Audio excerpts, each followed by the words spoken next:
Hey, Miss Wanda. Hi, Christina. How are you? I'm good. How about yourself? I'm good. I was looking so forward to this interview with you this evening.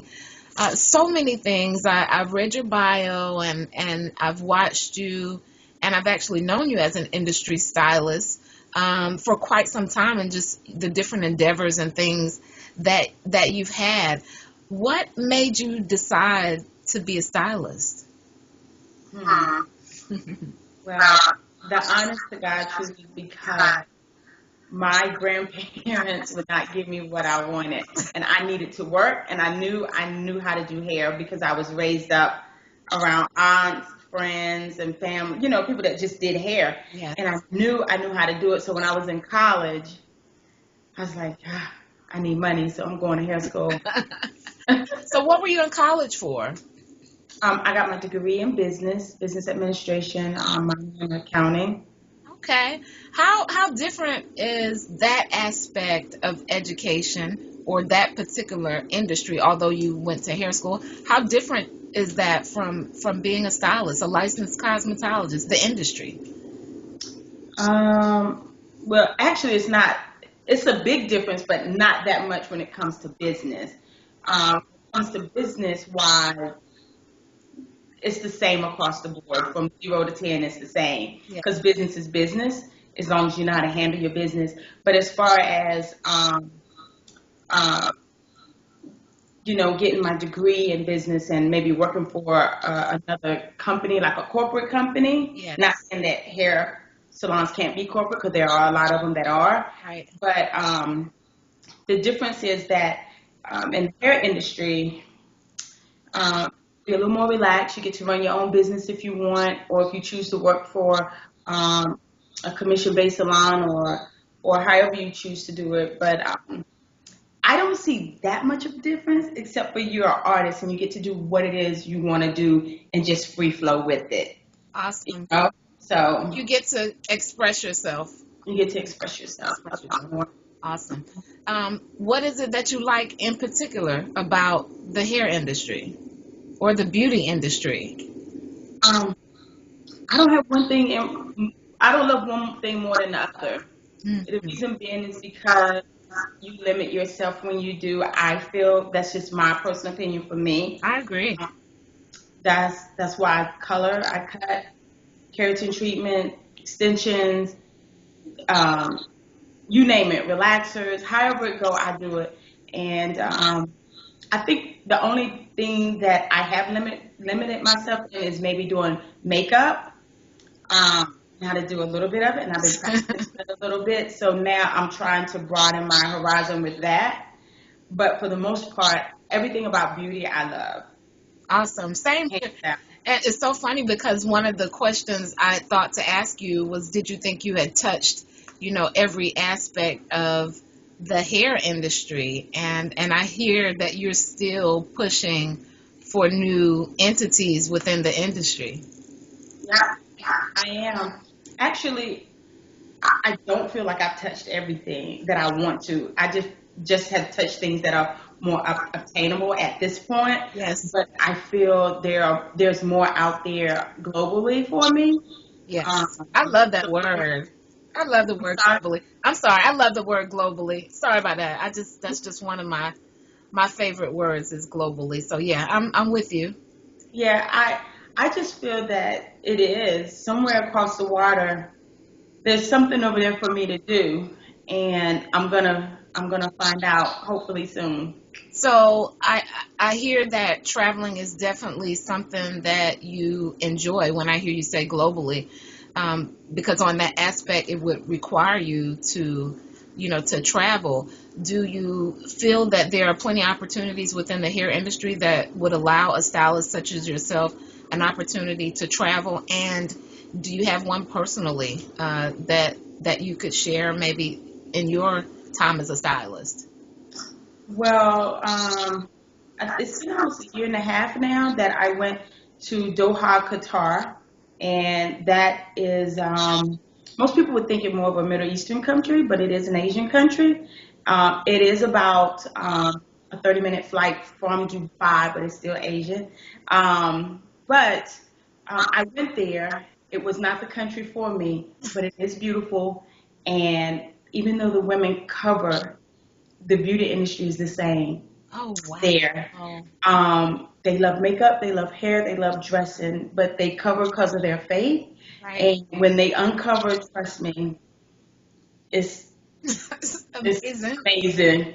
But I would love to honestly um, either go to France or Italy. That's on my list and on my vision board that I'm looking at as we speak. Awesome. So it's on my list, So, and I think there's something there for me. so how does a vision board tie into who you are? Wow. I think it should tie into everyone, but for as me, for myself, it helps me to stay focused on what I want, um, what it is I'm reaching for. I think we should never limit ourselves. Like I was saying earlier, I think we should always write down or make pictures or make boards of whatever it is that we want and just ask God for it and He'll give it to us. Just always ask for favor. And as long as you're asking for that and you're doing it consistently, you'll have it. And vision boards, it's just like our Bible. Whew. For Yeah, those who read the Bible, and I don't want to get too spiritual for we're other doing, listeners. we're doing an interview on you. Thank you. And But whomever I interview, has the right to share whatever it is that their beliefs are or whatever they've done to get to their level. So I want you to be comfortable. yeah, thank you. I just feel that our Bible is our guide in life, and if you're reading that consistently, or if you're not, then whenever it's good for you, then that's fine. But for me, it has to be consistently, and it tells you, you ask for it, you can have it. You dream it, you put it out there, it's yours. So I just make mine a little more visual for me, and I look at it, and I still ask for That reminds it. me of a practice that I've used, off and on for years, but even more consistently now, called the law of attraction. And when I line that up, for me spiritually as well, I line it up biblically to, as a man thinks, so is he. And so when I think about you talking about your vision board, I see that it keeps a constant reminder or constant thought process for you so that things will manifest or attract into your life. That's what I see when I hear you. That's what I think of. Yes. um Couple words. I'm gonna say like 4 words and get you to give me the first 2 words that come to mind when you hear each word. um Okay. the first one is travel. Like Okay, one more word for travel. love. Okay, well, love is my next word. Love is the next word on the list. What comes to mind when you hear the word love? Um, people, um, I think we have to be in sync with each other, and a lot of us aren't. But the ones that I choose to be around, that's who I sync with, and I love them. Awesome. So hard not to divert into my thought process as I'm listening to you because, I talk so much about connection and the power of connection and how important it is to be with people who, have the same mindset and aspirations, similar aspirations. So that's kind of where my thought process went when you said that as well. How about the word structure? Um, Maybe I shouldn't say. Most people think I'm too structured, probably, but I think of God Ooh, because um, He wants us to have structure in our life, and um, I don't think I need to explain it. I think God is enough. ooh, I can't explain it no more. powerful. There's not right. No. Say that word. That's just like okay. Yeah. Nothing else is needed. How about the word happy? joy. I I know everything you asked me probably is just me saying it over and over again to some people, but when I hear the word happy, I see joy, um, wow, and laughter. Yeah. Awesome. In reading your bio, you were very modest, I feel, in your bio by saying many other opportunities by way of personalities or celebrity clients. How did you go about being so blessed or having an opportunity to work on different radio personalities or television personalities or what the world deems as celebrities? Um, I think it's just being in the right place at the right time. And when they say it's all in who you know, sometimes I believe in that. And just surrounding yourself with the right people. Sometimes even the ones you think are your best friends are sometimes there to help you and you don't even know it. But I just say just surround yourself around the right people and you can get where you want to be. And you can deal with the people you want to deal with. And the people that I have dealt with, the celebrities and radio personalities, it's been awesome, but it's been hard. They're not always the easiest people to work with. But it's a pleasure to work with them because they're human just like us. And some people don't know that from what they see on TV. Yes. But they're just like us, regular folks. So, what do you think it is? Because I'm sure you analyze, not in a negative way, but just the differences in the clients that you service. What do you think it is about the TV or radio personalities or celebrities that seems more difficult? Or what do you think the root of that difficulty comes from? They think that they're maybe I shouldn't say this, but I will. They're more entitled, they feel. And I'm not saying I think everyone should have a sense of how do I say it? Um, not arrogance, but a sense of Standard? Yes. Standard, maybe? standard. Right. Right? But there's a thin line between that and entitlement or egotism. If that them being having a big old ego is what I should say. Right. Um, but I think sometimes they just feel a little more entitled, and that as a stylist, to me, I feel that if you feel that way, then we're all entitled. Yes. Yes. Yes. And your entitlement is no more higher than us. You just make your money a little different than me. And And I so, think what you said was so powerful because to even be in the presence of someone who has worked as hard as they have hmm worked to achieve those statuses, you too have to be, at a certain level in your life. And I heard you say earlier that most that know you may say you're a little too structured. Do you feel that your structure outside of, being in the right place at the right time? Because you can be in the right place, but, you may not have it together. But do you think that your structure has also played a part in you having the opportunities that you've had? I think so. Yes. And the reason why I say that because when people see that you have structure and that you are consistent in what you're doing, like they trust that whoever I connect you with, you're going to do the same thing. You're going to be that way with them. You're going to be diligent. You're going to be on time. You have an order of things, and if it's a positive thing, and whomever sees me say, "Oh, I think she can work with that person," or maybe not. It might be too structured for some people, and they might say they're not going to work together. I don't know, but But you do think that I, has something to do with it? I I do. I agree. As I styling for 20 years and just meeting different people with different walks of life, but at the same time, we're really all the same. We just have different personalities. But I noticed that the more successful people, they value their time more.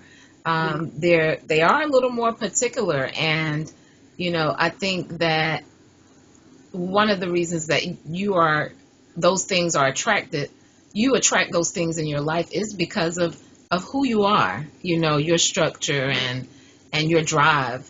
Definitely, I see it as not being a bad thing, but what is actually attracting you to some of the things that you desire in your life and your next levels. What is your latest endeavor as a licensed cosmetologist? Um, Actually, What is your latest endeavor as a licensed cosmetologist? What's the latest thing that you've done that could be a peak point? that could be one. Well, I did just open up my own salon suite, and I think that is a peak point for me. I agree. I'm no longer working for anyone but myself, and I love it. I wouldn't Awesome. change it for the world. I think um, if if you get to a point where you can do that, then do it. Don't, if you think it, then it should happen. If you are in a place where you are working for someone else, set your standards and ask for what you want, and then you'll be happy where you are. And for every time I did that at every salon that I was at, they weren't willing to work with me, and that's perfectly fine because I know what my worth is. So that's why I work for myself now, and Exactly. that is it. Yeah. So how has your life changed? Do you feel your life has changed since you opened your salon suite? Not much. It's gotten busier for sure. Busier when I say that, I mean I have to run my business. Yes. Um, and I have to be there all the time, except for my days off. But sometimes it do require me to be there on my days off. And I feel like I'm always answering emails and text messages and checking Life of a business owner. and checking everything under the sun from Facebook to Instagram to whatever. But um, it I was still doing those things before, but I'm doing it a lot harder and more um, from an owner's Perspective. point perspective. Yeah. Awesome. Awesome. Awesome. Awesome. As far as celebrity stylists, I also read in one of your bios that you are freelance. Kind of tell, what that is or what that entails. A Um, freelance artist. well, the freelance entails where maybe if a client needs me to come out, or if someone's shooting a movie or a commercial or video, and they need a stylist, and they contract me out. Instead of, they could go to an agency, but when you know someone that knows someone, they come straight to you, and you can deal your own prices at that point, and not have to have no middleman. So it's a good thing. It can get tiring time Hmm. for it, so it's worth it. It's very much. What's a typical day like on a set of maybe a commercial or a movie? I mean, have you had those opportunities first? Well, I've never done a movie, which I'm hoping and praying that I will, hopefully, Okay. You're um, speaking that. into existence because I have a friend that's writing a movie. Okay. So I'm going to speak it in existence and hopefully he see this and ask me. I know that's right. But I have done some commercials, um, and it just depends on what they're looking for that day. You come in early, you prep your client or whoever their client is at that time, and just a lot of it is just kind of sitting around actually once you kind of get everything together on Gotcha. your end. Um, so once I get it together on my end, maybe I prep the client's hair, get them together, and then they probably get makeup and everything just kind of flows from there. But in the middle of everything, sometimes you have to kind of like restyle Okay. or, fix the hair in between for flyaways or whatever the case may be. But it tends to be an awesome day, but sometimes it can be a long day. Yeah. Got you. What on the average, what would be a full day on a set? Would it be literally a full day? Yep, it could run anywhere from five. Well, for me, the commercials that I've done, about 8 hours is the longest I've ever done. Now, I have had clients, I mean, friends like makeup artists that do 10, 12-hour days. Wow. Um, and it just depends on, it could be 5 or 6 makeup artists on a set. I've never worked on a set that large before, but I've had friends that have, and they say that that's how I pretty much go for them. And yeah, you just there and you're constantly available for them, or if you have to do another person, sometimes you're not working on the same person. Got you. So to me, it sounds well. Being a licensed cosmetologist myself, I haven't touched some of the areas that you have, but I do know that this industry requires you to be passionate about it in order to excel. Is that it for you? As far as is it something that you're just really passionate about? Oh yeah, I'm definitely passionate about my career. Um, I love what I do from the bottom of my heart. Now, do I get tired? Yes. And is there some days that I be like, I'm gonna be over this. I'm just gonna bow out gracefully and I'm done. But for the most part, I pray about it, go to sleep, wake up just as happy the next day, New day. a new day, and keep right on going and go in and do some hair and love it. Just love it. How long have you been a licensed cosmetologist? Oh wow. I say I've been a stylist probably since I was 15. Now let me stop. But We gotta add those years in too. yeah, Yeah. I only count when I started cosmetology school, so about 15 years now, going on Wow. 16 years. Awesome. Hmm. Well, I've really enjoyed um, speaking and talking to you and just hearing about your career and what's going on for you and just how I'm grateful for everybody that I interview. I'm grateful to hear that people are taking strides and I find joy in this interview because you're doing more than just behind the chair. And I feel so many stylists are stuck, just behind the chair and they're unaware, that there are so many other avenues within the industry. What would you say to a stylist who maybe feels like just behind the chair is all that there is for them?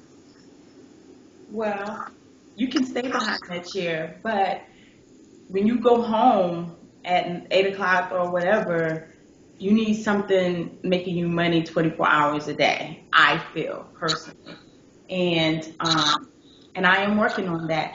But I will say that 9 times out of 10, stylists that are behind the chair, our brains are always constantly going. Even though we're doing hair and we're talking to our clients, we're thinking of other things that we want to do. And if you're that stylist, on that Sunday or Monday you're off, instead of laying around the house, get up and create you a website, e-commerce, and put something on it and sell it. I agree. I agree so Do that. much. Do that. Whether it be hair, where anything in the beauty industry, you can sell anything. You can sell your time, but do it. You Yes, know, a lot of us, the hardest part is just doing it. I agree. just just doing it, and sometimes we feel like, oh, it's our day off, I don't want to do this, I don't want to do that. But you take those 2 days off for at least a month or two that you were supposed to be off and use them for something, you lifetime wealth coming in, worth those 10 days, trust me. I agree. This reminds me of a post I made earlier about, just on one of my social media sites about how important it is to just start now. You Yeah, know, I it's think, not too late. yeah, I think we worry so much about the how and not having everything that we need, but I just do not feel that there's ever a perfect time. it may that it feels like it's a perfect time. I do feel there is perfect timing. Yeah. However, I don't think that we as humans ever feel that we have it all together. And I love what you said. So I think it's very important that we just start.